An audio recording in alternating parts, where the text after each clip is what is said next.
Hi, I'm Des. Welcome to my channel. Today I would like to show you through my sketchbook. It's something I didn't know watercolorists did until I was flicking through YouTube trying to get ideas for something to draw, and yeah, basically you use it to try out new ideas, try new skills, and keep like a running record or a journal of your progression through art. So here is my sketchbook.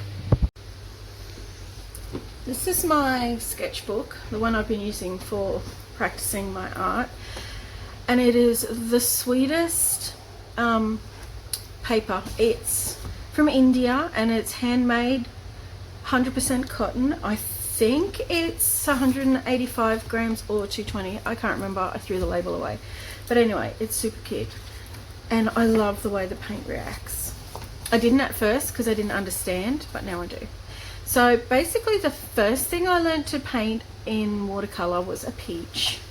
And I must have done about 20,000 of them. So I just wanted to record here peach, lemon, watermelon. And then I went straight from that to these. So we've got cherry blossom, which is really sweet. I did 3 or 4 of those. These are not my best copies. These are so that I know what I've done and the bits that I like so I can recreate it again. Then there's the flamingo, which these are both tutorials from Emma with a really hard last name on YouTube. And then we've got the donut and the cookies. Oh, this was my first freehand picture, and I think it's a hummingbird on a branch, and I just looked up Pinterest and I'm like, you know what, I'm gonna give myself 2 minutes, I'm just gonna go for it. So I did, and that was the result. So that was on the 15th of the 8th, and I was just mucking around there like with a roll. Now these little guys, oh my goodness, how cute are these? I'm gonna do a painting tutorial on how to make these little guys here so that you can do it at home. Maybe the kids will want to do it. It's so easy. Then this doodling combined with watercolors, just beautiful. I absolutely love the look of this and the feel of it. So you just put your paint down first and then you draw what suits the colors. Cat's eye.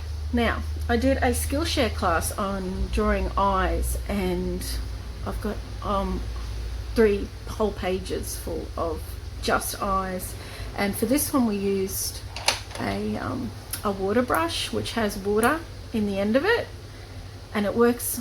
It's good to work with, but you've got to get your head around that you don't need to dip your pen in the water. Anyway, it's really lovely. Some line drawings, gladioles, and then I painted that as well elsewhere. Now I did these with Emma again on YouTube, Emma Lebrev or something. I'm so sorry, Emma, you're like my hero. Yeah, and I think I did this one before I did the other ones because I was just opening to random pages. We've got some succulents, some cacti, some house plants. This was inspired by a photo I took of the daisies down on the fire heap.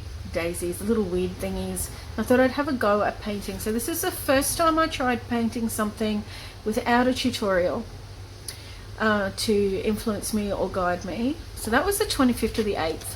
I've written daisy weed backyard. Oh, and then these are cute.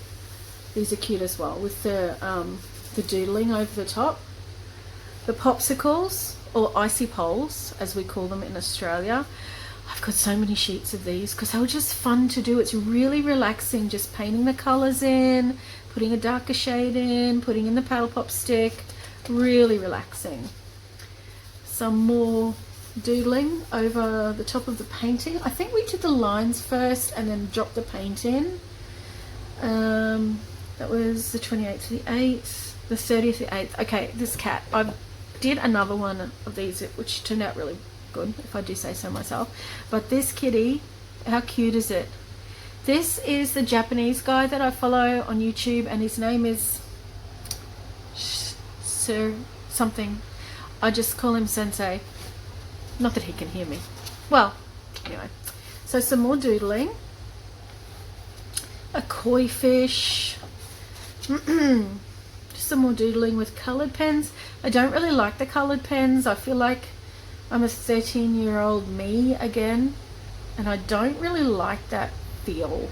But anyway, and then I tried this. Now this is from Nainani on YouTube, and I love her work. She paints the most realistic food. I did another one of this on some really good paper. It turned out better than this, but this was a practice. I really enjoyed that. Then we've got the turtle. I've got a couple of turtles that I've done, and I just wanted to have a go freehand because the other ones I sketched out first.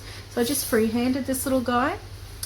Now this was another tutorial I did on Skillshare on doodling and painting flowers. So we've got that there. And these little sketches have come in handy when I've gone to paint something or get inspiration. We've got the books. So I've just put books that I like.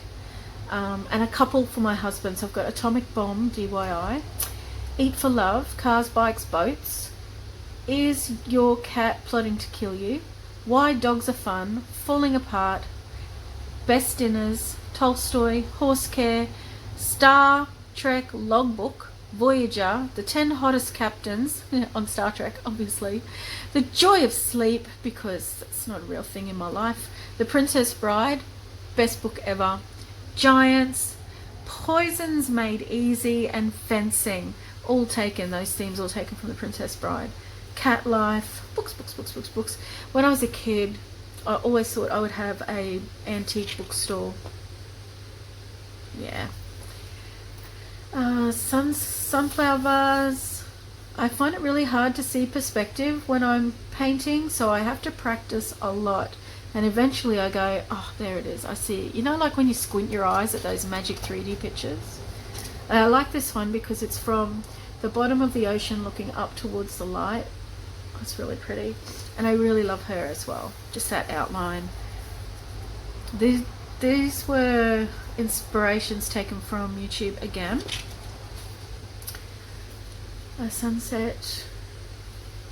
I just did this one again. I think I did a tutorial for it.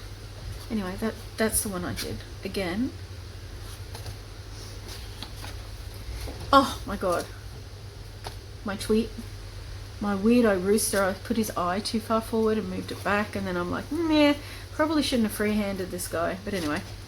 And then practicing my doodles. How fun are these? Look at this little jar there of fireflies. They're so cute. All these little different elements that you can include in your drawing. If you get stuck, you just flick to your sketchbook for ideas. Do I have any more? Oh yeah, random page. It's trying to have a go at a moon glow. And I think that's it. Do you know what? I stopped drawing in my sketchbook because I came to love the paper so much.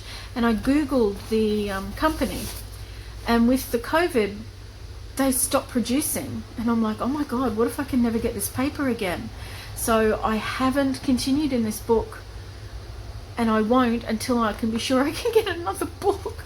It's just the most beautiful paper. Look at that, how thick and luscious it is.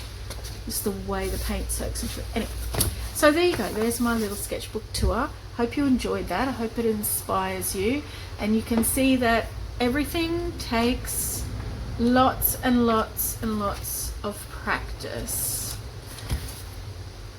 So I hope you enjoyed that little tour through my sketchbook, and if you can get yourself paper from here, it's just beautiful. It's a good price. I usually use Archer's 300 cold press, but this, oh, it's just, it smells good, it's beautiful, and I know it's recycled, it's from India, and I think that that's a good place to be supporting. So yeah, I hope you enjoyed this little tour, and I'd love to see some of your work.